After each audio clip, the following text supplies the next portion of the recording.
Boa noite. É, espero que esteja tudo bem com vocês. Hoje a gente vai falar de um tema que durante muito tempo me perseguiu muito.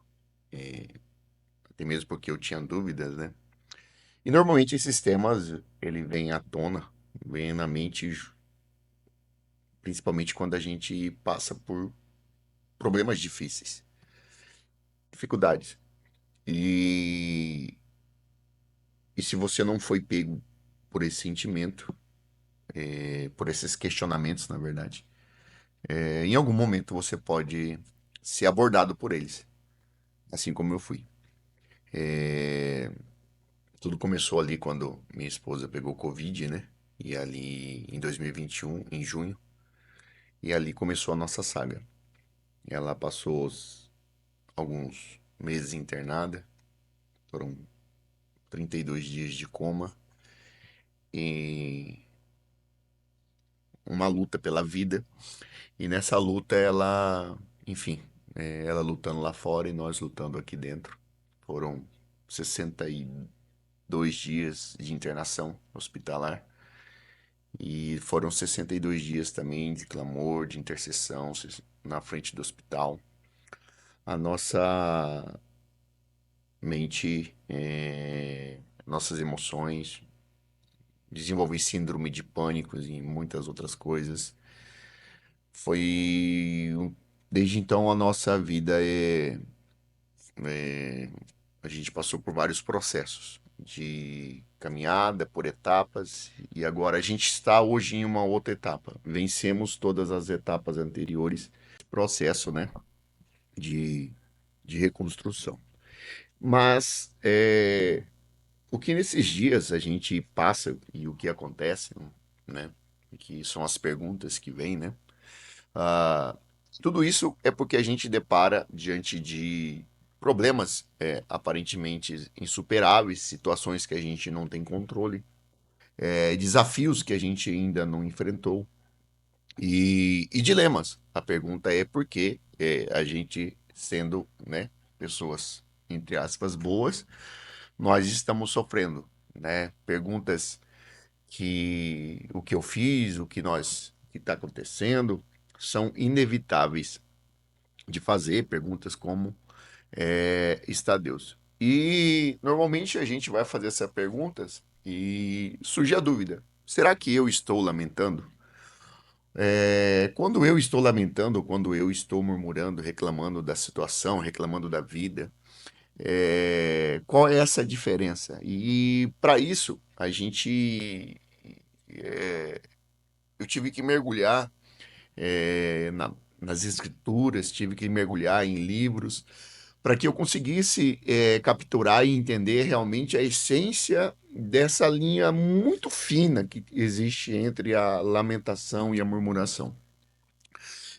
Para isso, a gente existe várias referências para isso, mas eu gosto de usar algumas que eu pego aqui, que é principalmente, né, principalmente para mim, qual que é o maior sofrimento de uma vida, de uma pessoa, o ápice de um sofrimento. É o luto.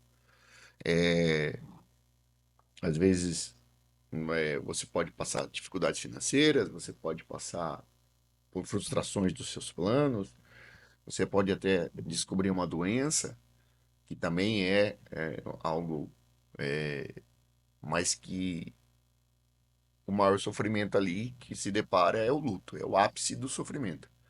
E aí, para mim pegar algumas referências, para a gente ir buscando alguns encontros, é, respostas para as nossas inquietações, a gente vai nas escrituras, vai nos livros, para que a gente consiga, né, discernir como bom cristão, para a gente não cair no erro, né, aquilo que o povo fez no deserto, né, quando Deus enviou, né, pediu para Moisés enviar os 12 espias e 10, né, se tornaram murmuradores, reclamadores, e apenas dois se tornaram ali mensageiros de uma esperança.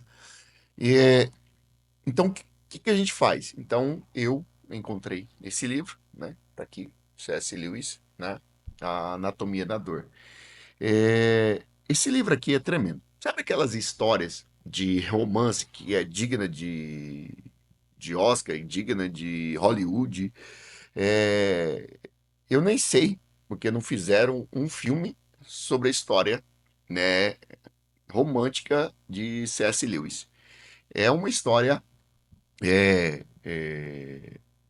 inspiradora, apaixonante, trágica, em volta de amor, de mistério, de com um enredo maravilhoso. Eu vou pegar aqui a minha colinha para que para que eu consiga te ajudar, né? Para minha memória não falhar.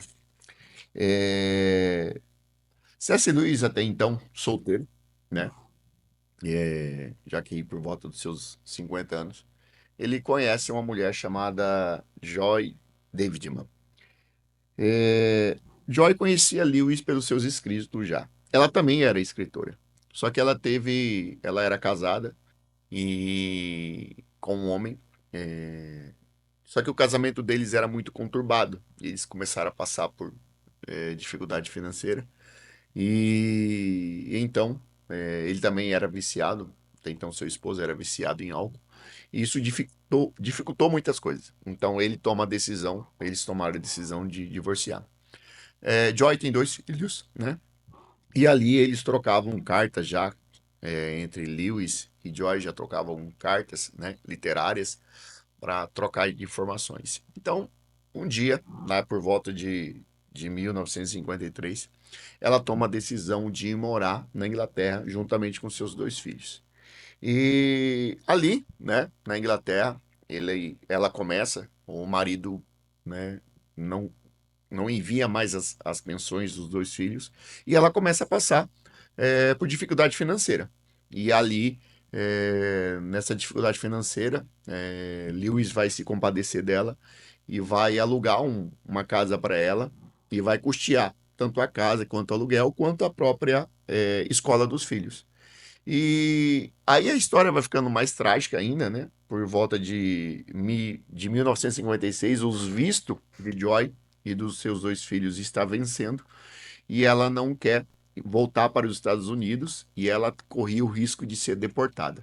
Então, Lewis, né, já conhecendo ela, tomou a decisão de fazer um casamento no, no, no civil, né? E ali eles sugerem um casamento por conveniência, né, como diz a história. E em 1956 eles casam, né, em cartório e evitando ali a deportação de Joy.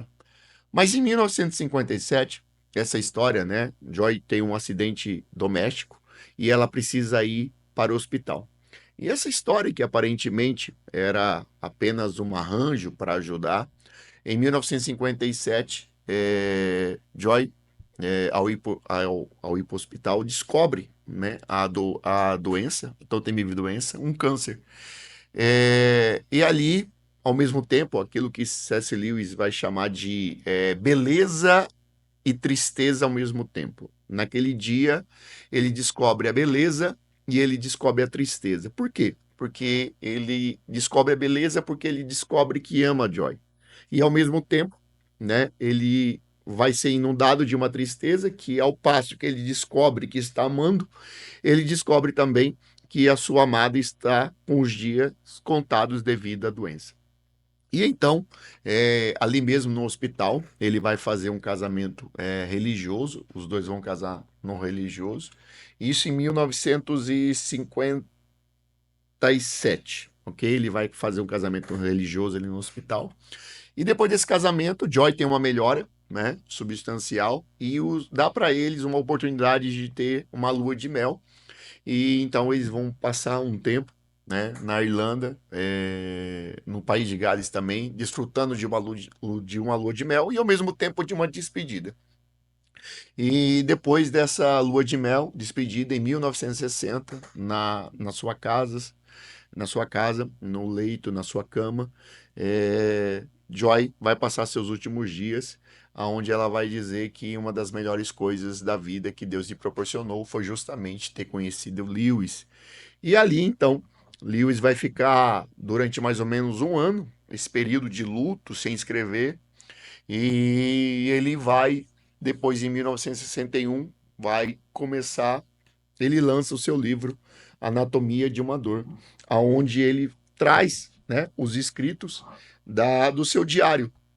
E é tão tremendo as palavras que estão aqui, que muitos de nós, às vezes, ao ler essas cartas, esses escritos, se assusta com as suas palavras, porque ele vai é, caminhar numa linha muito fina entre a murmuração, entre a dúvida.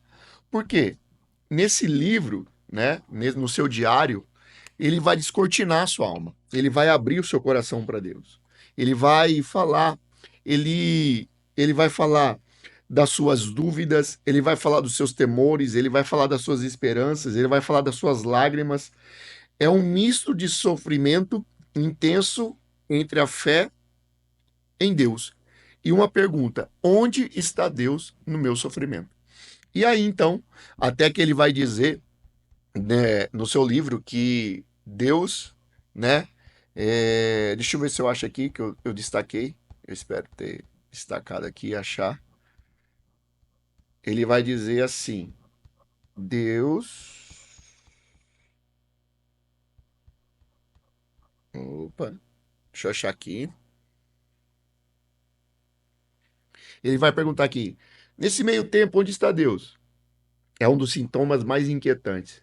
Quando você está feliz, muito feliz, não faz nenhuma ideia de vir necessitar dele.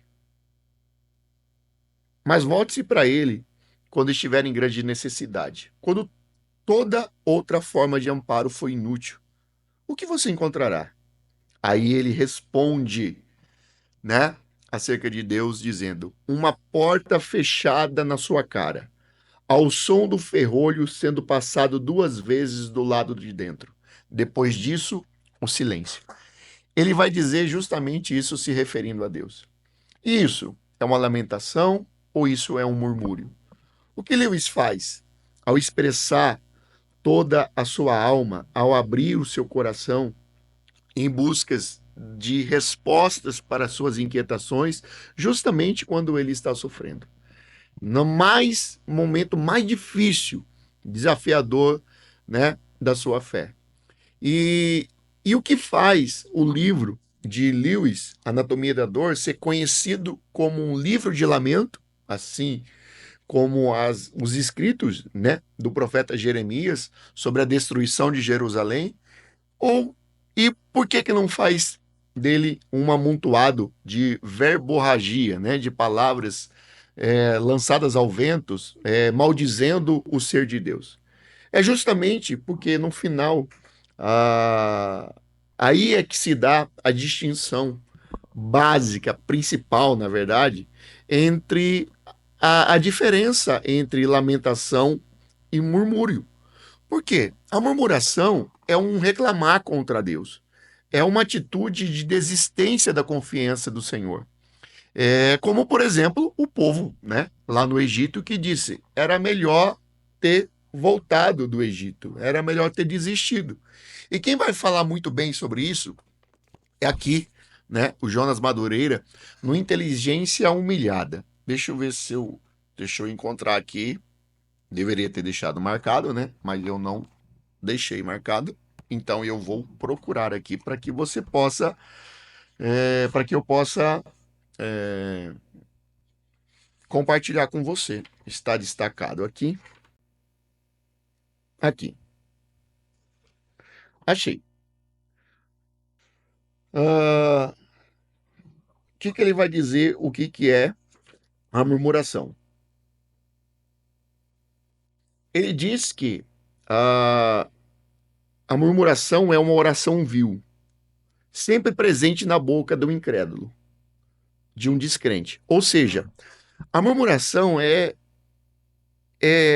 uma oração na boca de quem não tem mais esperança, de alguém que quer voltar para trás, de alguém que perdeu a fé. É a afirmação de uma fé que se perdeu. Por isso não passa de verborragia agressiva. Apóstata, né? Irremediavelmente revoltada contra a soberania de Deus. Na murmuração não há amor nem fé, só ressentimento e ódio de Deus. Ofensa barata, comparações gratuitas, como em Êxodo 15:24 e Êxodo 16:3, que é justamente onde o povo vai dizer: era melhor ter voltado para o Egito é melhor, era uma terra. Então, no final das contas, né, é a manifestação de alguém que realmente perdeu a fé, a esperança, e se tornou-se alguém incrédulo. Por que ela é diferente da lamentação? Porque aquela lamentação, ela, apesar de ter uma expressão de dor, né, um choro profundo que expõe a alma, a aflição diante de Deus, mas ela também é uma oração honesta, uma comunicação crua, cheia de fé e de apego ao Senhor. Assim como a Bíblia registra no Salmo 88 e como o próprio Davi diz no Salmo de número 13: até quando, ó Senhor? Se a murmuração é um grito de quem perdeu a fé, a lamentação é de alguém que está procurando socorro para não perder essa fé, para buscar esperança, para buscar meios, né, de encontrar Deus em meio a todo aquele sofrimento, meio àquela angústia, em meio à aflição. E é de alguém que está lutando contra a sua própria natureza, é alguém que está lutando para, com todas as suas forças, para não perder a esperança, né? E diferente da murmuração, que olha para trás, como por exemplo o povo que estava no Egito olhou para trás com dizendo: esse lugar lá era melhor. O lamentador, ele olha para trás não no sentido da desesperança, ele olha para trás para buscar forças para o futuro, porque o lamentador, ele não quer desistir de olhar para frente. O murmurador, ele quer olhar para trás, ele quer voltar para trás, ele quer desistir. Então, por exemplo, lá em Lamentações, Jeremias vai dizer: eu quero trazer a memória ao que me traz esperança. Ou seja, ele vai olhar para trás como alguém que está buscando, né, nos feitos do passado. Não é alguém que está preso, né, não é alguém saudosista, mas é alguém que está buscando lá no passado forças para continuar a jornada, né, com esperança. E é diferente, totalmente diferente de um murmurador. O murmurador quer voltar para trás porque ele desistiu de olhar para frente. Ele sabe que lá atrás e ele acaba preso no passado, diferente de um lamentador. Então, a lamentação, ela é um desabafo com Deus, mas ela é um diálogo sincero. Não é um ataque ao caráter de Deus, não é um ataque à soberania de Deus. Não, ela é muito pelo contrário. Ela é um dilema expresso. Eu creio, mas eu estou sofrendo. Se eu estou sofrendo, me socorre, me ajuda, né? Eu preciso. E aí, aqui, o Jonas Madureira vai dizer assim, acerca da lamentação. É bem verdade que a lamentação é uma oração feia, mas diferente da murmuração, ela não é vil. Quer saber onde ela está? Procure-a apenas na boca de um crente que ama a Deus sobre todas as coisas. Por um lado, a lamentação jamais poderia estar na boca de alguém que perdeu a fé. Por outro lado, ela é sempre confissão de alguém que, embora continue amando a Deus e crendo nele, tem um dilema que não pode mais ser escondido, nem jogado para debaixo do tapete. Lamentação é, portanto, olha como que isso daqui é tremendo. Lamentação, portanto, é coisa de crente, não de incrédulo. É coisa de gente piedosa, mas também humana, demasiadamente humana. Jesus lamentou no momento mais doloroso e humilhante da sua vida. Ele não se lembrou de Deuteronômio 28, mas de um cântico de lamentação, um salmo davídico, no Salmo 22, que começa assim: Deus meu, por que me abandonaste? Então, Veja, antes de colocar para fora o dilema que os perturba e constrange, eles dizem: Deus meu, Deus meu. Isso faz toda a diferença. É um clamor a Deus. É um direcionamento a Deus. Não é o ataque ao caráter de Deus. Eles não se tornaram ateus, nem perderam a fé. As lamentações do salmista e de Jesus são totalmente construídas num contexto de amor e fé. Aquele que se sente abandonado por Deus, primeiro confessa que ele é o seu Deus. Não começa reclamando, não questiona e não blasfema. A lamentação começa com amor, adoração, com reconhecimento da grandeza de Deus. O fato é que ela passa da adoração ao dilema. E é o dilema que a gente não suporta. Como diz Paul Ricoeur, ele vai dizer assim: lamentação é um movimento do coração, não da razão especulativa. De ponta a ponta é uma oração de confiança em Deus, porém uma confiança que é abalada e em seguida recuperada. A lamentação é um movimento semelhante à experiência descrita por Lewis. É a oração que começa com a confiança abalada, tal como o livro de Lewis começa, mas sempre termina com a confiança recuperada, tal como Lewis termina, e aí ele vai dizer aqui, citando Lewis: não é possível ver nada de maneira adequada, enquanto os olhos estiverem embaçados de lágrimas. Isso é uma verdade. Aos poucos passei a sentir que a porta não está mais fechada e aferrolhada. Será que foi a minha necessidade frenética que a fechou na minha cara? Quando nada há em sua alma exceto um grito de socorro, talvez seja o exato momento em que Deus não pode atender. Você é como o homem que se afoga e que não pode ser ajudado, portanto se debater. É possível que seus gritos repetidos o deixem surdo? A voz que você esperava ouvir. A voz que você esperava ouvir. Quando você está lidando com Deus, é possível cometer toda sorte de equívocos.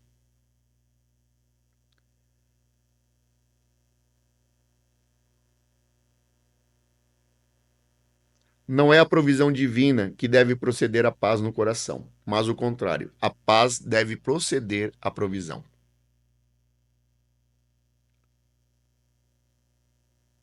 Então, nós devemos lembrar da seguinte coisa: a provisão não deve preceder a paz, mas a paz deve proceder à provisão.